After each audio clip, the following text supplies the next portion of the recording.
धनी नाम के एक सेठ रहते थे। उनके पास धन की कोई कमी नहीं थी, लेकिन वे बहुत कंजूस थे। सेठ और सेठानी का जीवन बहुत मजे में बीत रहा था। एक दिन सेठानी ने सेठ से कहा, सेठ जी, मुझे आम खाने का बहुत मन कर रहा। अरे भाग्यवान, ये क्या कह रही हो? आम भी कोई खाने की चीज है? उसमें तो बस मोटी गुठली ही निकलती है और बाजार में उसके दाम बहुत महंगे हैं। न रे बाबा, मैं इतना महंगा आम नहीं ला पाऊंगा। सेठ जी, क्या करोगे इतना धन रखकर? जब ऊपर जाओगे तो कुछ भी साथ नहीं ले जा पाओगे। और हाँ, अगर आज आम नहीं लाए तो देख लेना मैं तुम्हारा क्या हाल करूंगी। मैं खाना नहीं बनाने वाली। अरे भाग्यवान, आप भी कैसी बातें करती हो? ठीक है, ले आऊंगा आम। सेठ जी थैला लेकर आम खरीदने निकल पड़े। उन्हें एक ठेले वाला आम बेचता दिखा।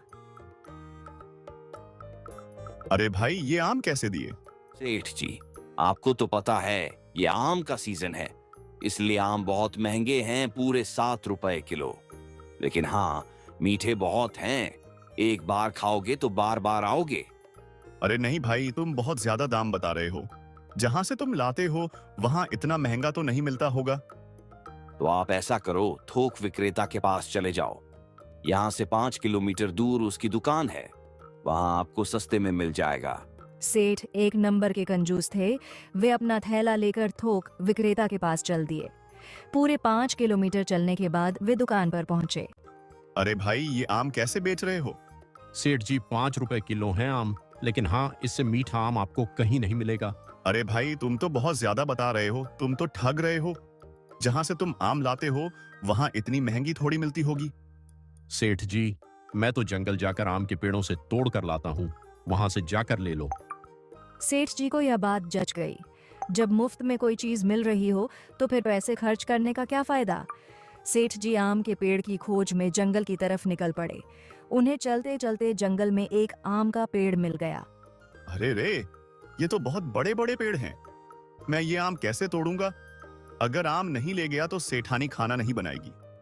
आम तो मुझे तोड़ना ही होगा, नहीं तो सेठानी खाना नहीं बनाएगी। सेठ जी जैसे तैसे आम के पेड़ पर चढ़ गए, लेकिन जब उतरने लगे तो उनसे उतरा नहीं जा रहा था। अब उन्हें डर लगने लगा था, क्योंकि तेज हवा चलने लगी थी, जिससे पेड़ हिलने लगा और सेठ जी बहुत डर गए। अरे बाप रे, आज तो मेरा बचना मुश्किल लग रहा है। सेठ जी पेड़ से नहीं उतर पाए तो मन ही मन मन्नत मांगने लगे। अगर मैं नीचे उतर गया तो मैं 101 ब्राह्मणों को भोजन कराऊंगा।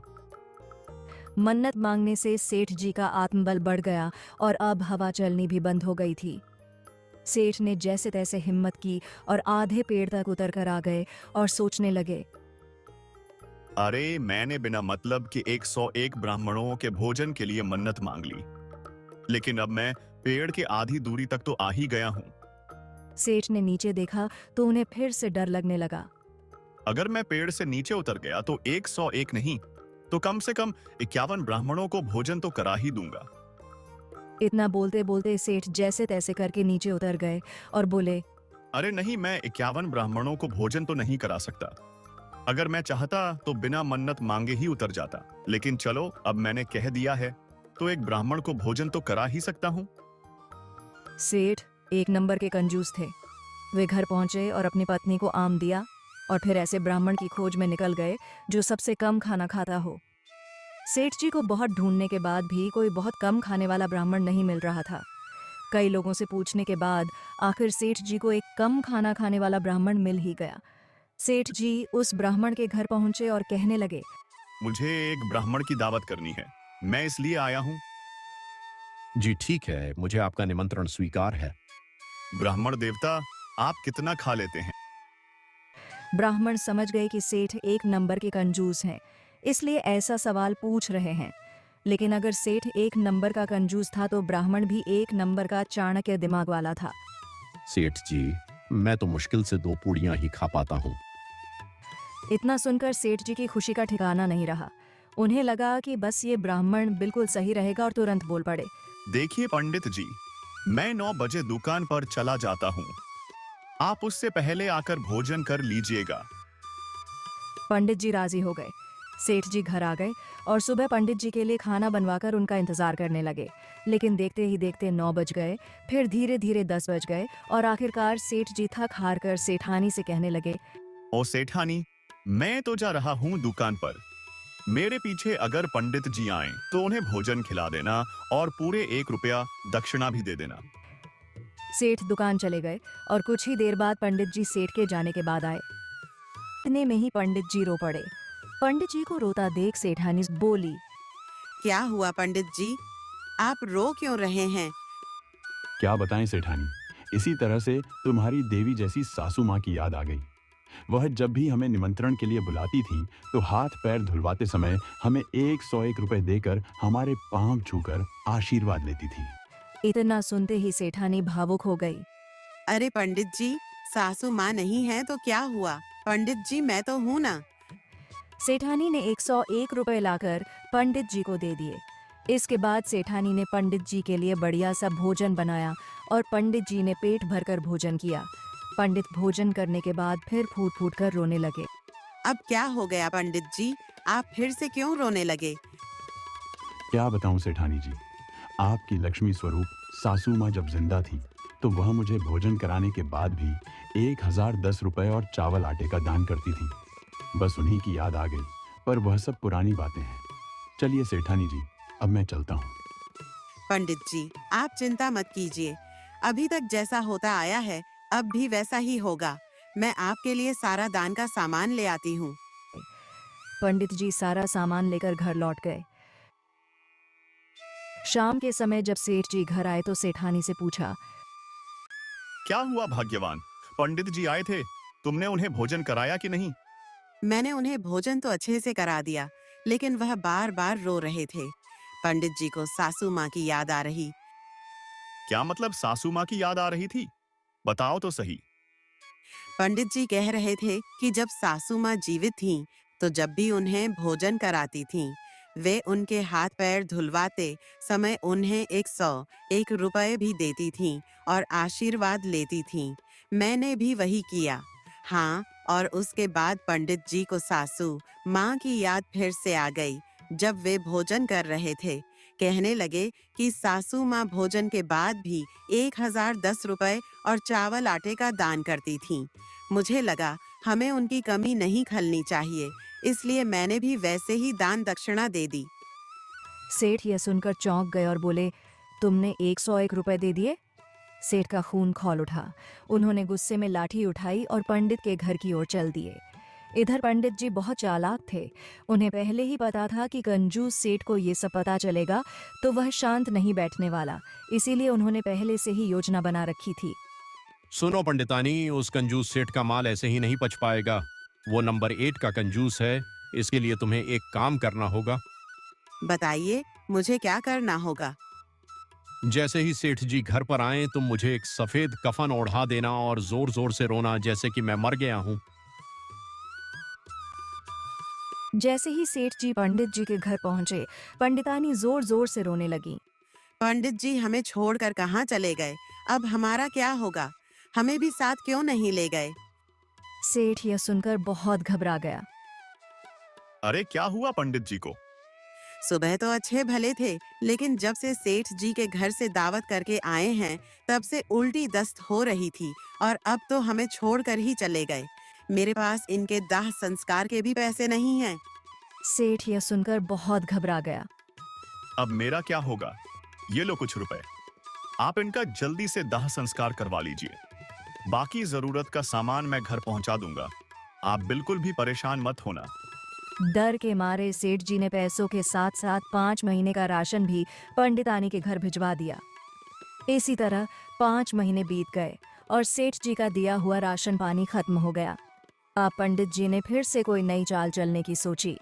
जब सेठ सुबह 9 बजे दुकान पर चले गए तो पंडित जी अपनी लंबी बढ़ी हुई दाढ़ी लिए सेठानी के पास पहुंचे।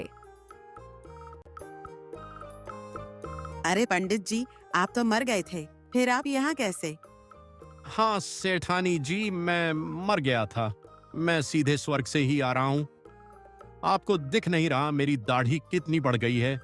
वहां कोई नाई नहीं है ना, इसलिए अपनी हजामत बनवाने आया हूँ। पंडित जी ने कहीं से पता लगा लिया था कि सेठ जी की एक लाडो नाम की बेटी थी जिसका कई साल पहले स्वर्गवास हो गया था। मुझे स्वर्ग में आपकी बेटी लाड़ो मिली थी सेठानी जी। जब उसे पता चला कि मैं आपके घर आता जाता रहता हूँ तो वह मुझसे कहने लगी, पंडित जी मेरे घर जाकर मेरे माता पिता का हाल चाल भी ले आना। मेरी प्यारी बिटिया लाडो मिली थी। हाँ सेठानी जी, तभी तो मैं आपको लाड़ो का हालचाल बताने आया हूँ। वैसे सेठ जी कहाँ हैं, दिखाई नहीं दे रहे हैं। सेठानी ने सारी बातें भावुक होकर सुनी और पूछा, कैसी है मेरी लाडो बिटिया? क्या ही बताऊं सेठानी जी, लाड़ो तो बहुत कमजोर हो गई है। वहाँ कोई अच्छा इंतजाम नहीं है, उसे कुछ खाने को नहीं मिल पा रहा है। आप खुद ही देख लीजिए मेरी दाढ़ी कितनी बढ़ गई है।